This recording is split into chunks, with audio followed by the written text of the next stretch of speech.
In 1993, Capcom dropped The Punisher into the arcades, a beat-em-up that took Marvel's darkest anti-hero and gave him the final fight treatment.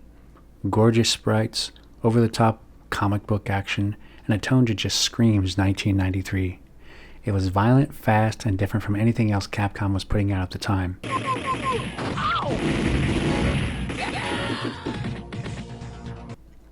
I never had a chance to play this in the wild. I'd seen a few cabinets, and I was really excited to have a chance now.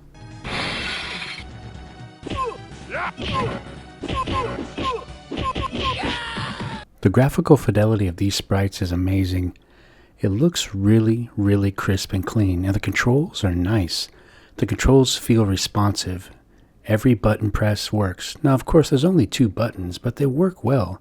And the game has that really nice 2.5D kind of feel when you play it. It took the formula designed by Final Fight and just expanded upon it. There's also a mixture of gunplay with hand-to-hand combat. A very interesting formula.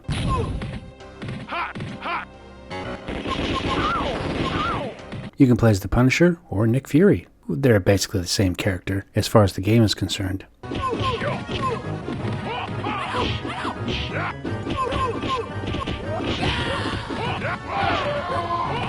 There are a couple of characters that look like they were outtakes from the Street Fighter era, including a couple that look like Homeless Ryu or Homeless Ken fighting the good fight against the Punisher and Nick Fury.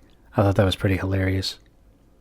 We also have the cute doggy in the background watching things happening, but not affected by the violence at all.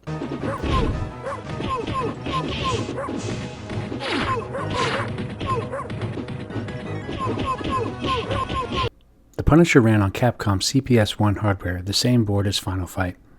And you can feel the DNA, side-scrolling stages, really responsive controls, enemy swarms. But it wasn't just a simple reskin. Capcom leaned into Marvel's grit and gave us something that stood out on its own. It was one of the first real signs of Capcom and Marvel's collaboration, years before X-Men vs. Street Fighter or Marvel vs. Capcom.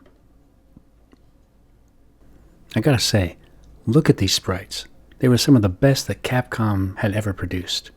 They were detailed, colorful, full of comic book exaggeration, hyper-masculine body types, and over-the-top villains. It's also hilarious how Nick Fury has a cigar throughout his whole time fighting in the game. I think that's great. And the Punisher and him are both like super duper in shape. Like their costumes are ridiculously tight. It's just so 90s and so funny. But Capcom finally re-released the arcade version of Marvel vs. Capcom Fighting Collection, the arcade classics. So you're able to play this game now, and I highly recommend it. It's a lot of fun. It's a lot of good over-the-top 90s action. If you've played The Punisher, whether back in the arcade or on the Genesis or through the new collection or maybe emulation, let me know your story in the comments and tell me what you think. And if you're into retro gaming history and beat-em-ups, hit like and subscribe. More games on the way. Thanks for watching.